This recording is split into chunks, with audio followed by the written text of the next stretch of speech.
Companies that grow their assets the fastest tend to produce the worst stock returns. That sounds backwards. Growth is supposed to be good. But this finding has been confirmed across 43 countries, and the spread between the slowest and fastest growers is roughly 20% per year, one of the most robust anomalies in academic finance, and most investors have never heard of it. Asset growth is simple to compute. Take a company's total assets this year, subtract last year's total assets, divide by last year's total assets. That gives you the growth rate. Total assets includes everything on the left side of the balance sheet: cash, receivables, inventory, property, equipment, goodwill. When a company grows total assets by 30 or 50% in a single year, something big happened. Maybe they made an acquisition, took on debt to expand, or built out major capital projects. The anomaly says, sort all stocks by asset growth and by the bottom decile, the ones growing slowest. They outperform by a wide margin. Cooper, Gulen and Schill published their study in the Journal of Finance in 2008. They looked at U.S. stocks from 1968 to 2003 and found a roughly 20% annual spread between the lowest and highest asset growth deciles. To put that in context, the FAMA French value premium averages about 4 to 5% per year. The size premium is about 2 to 3%. A 20% spread dwarfs both of them. Watanabe, Xu, Yao, and Yu confirmed it internationally in 2013. They found the effect in 43 countries with spreads of 6 to 8% per year. Lipson, Mortal, and Schill dug deeper in 2011. They decomposed asset growth into its components and found the anomaly is concentrated in non-cash asset growth, particularly investment in property, plant, equipment, and goodwill. Cash accumulation alone doesn't predict underperformance. The signal is really about capital allocation decisions, not just balance sheet size. So why does it work? There are two competing explanations. The behavioral story: investors overreact to growth announcements. A company makes a big acquisition. The stock jumps on excitement, but most acquisitions destroy value. The market prices in optimistic outcomes, then reality arrives over the next 1 to 3 years. The investment-based story from Ho, Shui, and Zhang: firms invest more when their cost of capital is low. Low discount rates mechanically predict low future returns. Both explanations have merit. The behavioral story explains why the effect is strongest for acquisition-driven growth. The investment-based story explains why it persists even in efficient market frameworks. But not all asset growth is bad. The challenge is telling the difference between empire building and productive investment. Valeant Pharmaceuticals nearly tripled its total assets through debt-fueled acquisitions between 2012 and 2015, reaching about $49 billion. The stock peaked at $260, then collapsed to $15. Classic empire building. On the other hand, Berkshire Hathaway grows assets consistently but modestly through retained earnings, not debt or dilutive acquisitions. Berkshire wouldn't trigger a high asset growth screen. The simple screen can't tell these apart, which is why quality filters matter. Let's build a screen that finds companies keeping their balance sheets lean. One SQL query against the entire market, sorted by asset growth. We'll start simple, then add quality filters to separate discipline from distress. Here's our simple screen. We join the balance sheet table to itself, matching each company's current fiscal year to its prior fiscal year. That gives us 2 snapshots of total assets for the same company, 1 year apart. The asset growth calculation is straightforward. Current year total assets minus prior year, divided by prior year, times 100. A result of -15 means total assets shrank by 15%.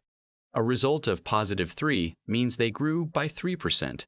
We filter for companies with market cap above $500 million to keep data quality reasonable. We sort ascending so the lowest asset growth appears first. These are the companies the anomaly predicts will outperform.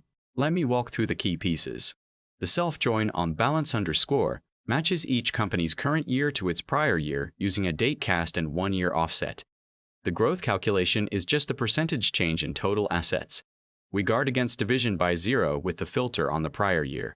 And the market cap join to key metrics makes sure we're looking at tradable companies, not microcaps with unreliable data. The results split into 3 buckets. At the top, companies with negative asset growth, shrinking by 20 or 30%. Some of these are genuine turnarounds shedding bloated balance sheets. Others are in decline, writing down impaired assets after years of overinvestment. Without quality filters, this bucket includes both opportunities and traps. In the middle, near zero growth. These are mature, capital-disciplined businesses, not shrinking, not aggressively expanding. They reinvest just enough to maintain operations without overbuilding. This is often the sweet spot.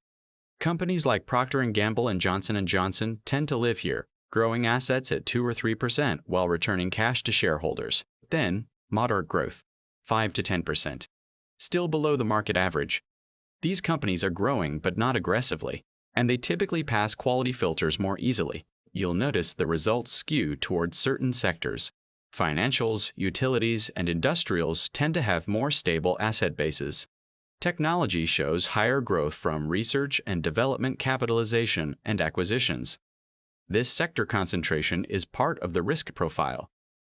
Cooper et al. Found the effect is significant even within industries, so it's not purely a sector story. The simple screen treats all low asset growth equally. But low asset growth has two very different causes. Capital discipline means the company is profitable and simply doesn't need to grow its asset base aggressively.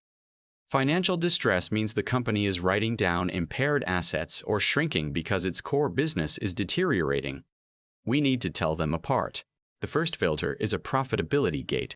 Return on equity above 8% and return on assets above 5%. This filters out distressed companies shrinking because their business is dying and keeps the capital-disciplined firms with solid profitability. A company with low asset growth and strong return on equity is choosing not to expand aggressively. One with negative return on equity has no choice. The second filter is operating margin above 10%.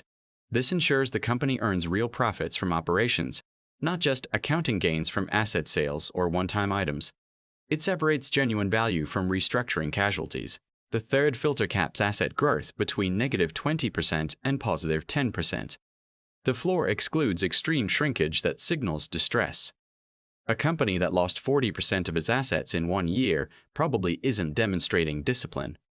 The ceiling excludes empire-building acquirers who grow assets by 30 or 40% in a single year. Even with quality filters, this strategy has blind spots. It has no sector context. Utilities, banks, and real estate investment trusts are naturally asset-heavy. Technology and services are asset-light. Comparing raw asset growth across sectors mixes fundamentally different business models. A 5% growth rate means different things for a bank versus a software company. It can't distinguish growth drivers. A company that shrank assets by divesting a bad division is in a very different position from one that shrank because it wrote down impaired goodwill. The first is a positive restructuring. The second suggests prior overinvestment. This screen treats them the same. There's also the productive investment problem. Amazon, Alphabet, and Microsoft all had high asset growth for years and all outperformed massively. The anomaly works on average, but the exceptions include some of the best-performing stocks of the last 2 decades. A pure low asset growth strategy would have missed all of them. That's why pairing this signal with momentum or profitability metrics can capture the best of both worlds, and it captures a single snapshot in time. A company at 3% asset growth this year might have been at 40% last year and is still digesting a major acquisition. Direction matters as much as the current number, and 1 year of data doesn't show direction. That is the asset growth anomaly.